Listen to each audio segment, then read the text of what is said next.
Don.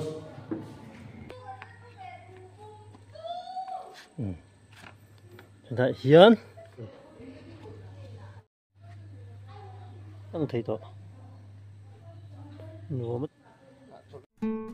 Rồi đây.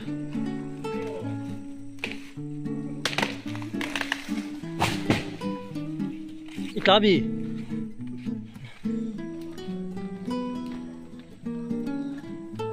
Bao giờ phải lại đón mì, sao phải theo chú?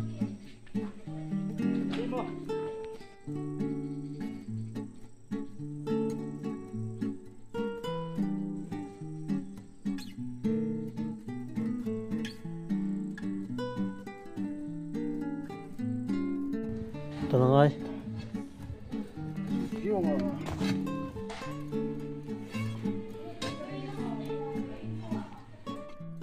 Đây bằng to thì park các var nhiều, mỗi xe sор khóc này, park các var, park các, thì kan tìm mấy park các tìm, mỗi xe sор khóc này,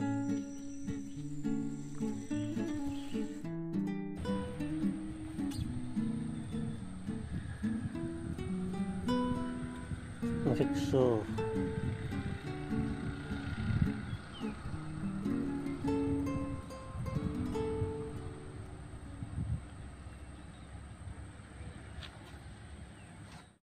Ôi đủ lâu rồi ha.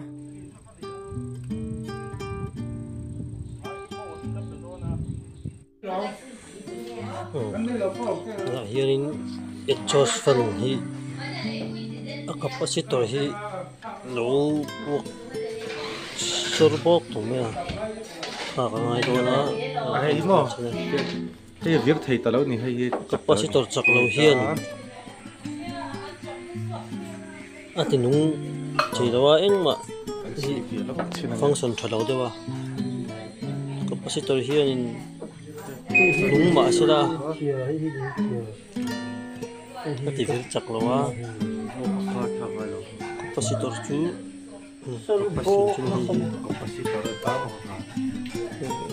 chu ngami inge ni suwana ron servo ba kaman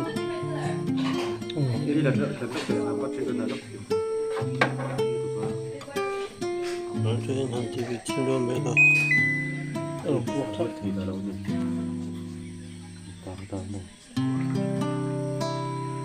Iya nggak ya? Kecil sih lah. Acak kalau ni mo, kami acak long saya nak kami cia tu bang ni lah mo. Ini cita ini. Nah, itu cak tok lo ni. Ini tak ngai tai semua. Capacitor hi servo takan lawa dai soru chena samai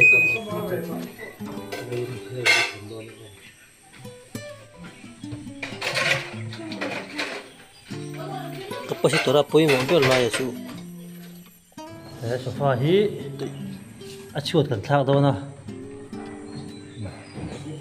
repairing center alu don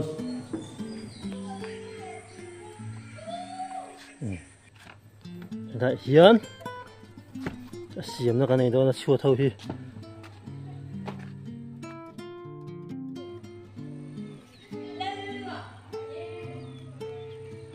nghe dãi về xem đấy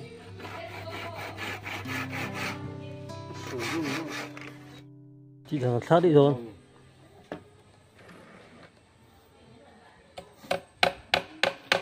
chung là hậu hiện trên cái trên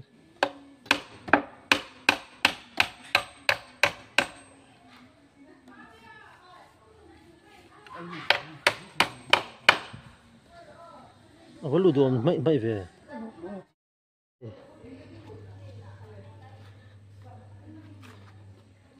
thì cho nó mình lạc lại to nhỉ căn dấu lại để tôi hạ đâm nó muốn đằng đằng thấy to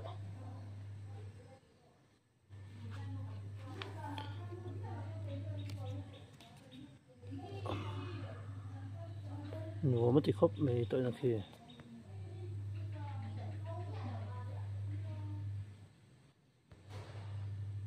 mà anh tè sim sim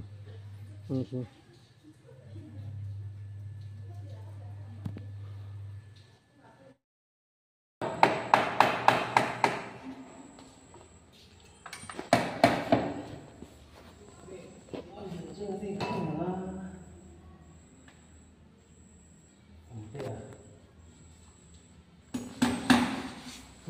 学没。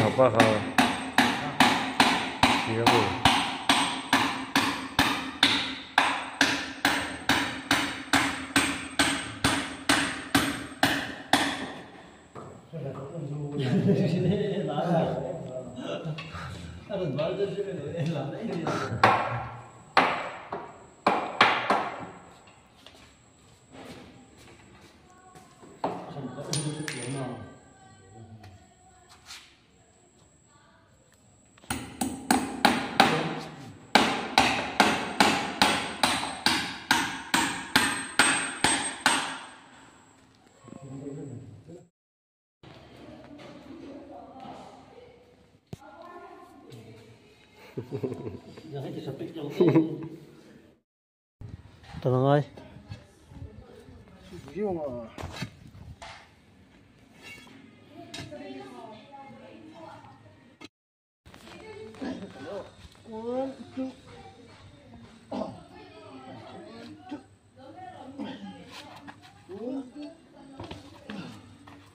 Thì sao tôi thôi nha. 그래도 아니 무섭다.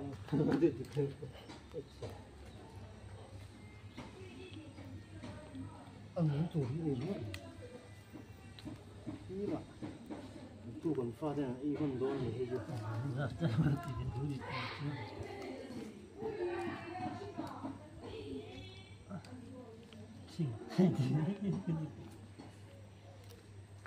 hiện lẩu trắng gì nữa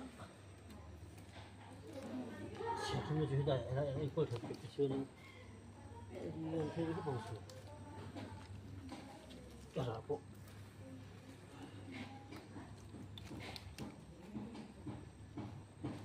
小不来别穿的话小木是人家都就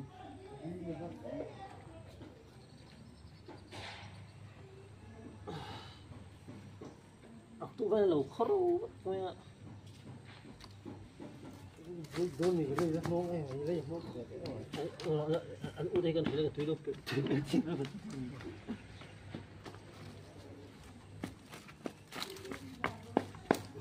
to này nói còn nó đây anh đã vui rồi ạ anh đúng ngày tuổi còn ngay ạ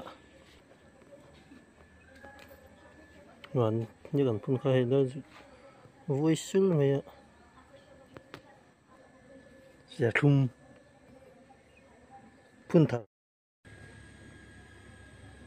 sẽ thum mà như cần phun cái này thì sẽ vui miệng rồi ạ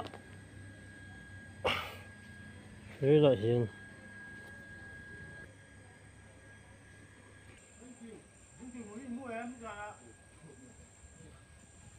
thì sẽ thum mà như cần phun khai nữa sẽ thum thật chi nhỉ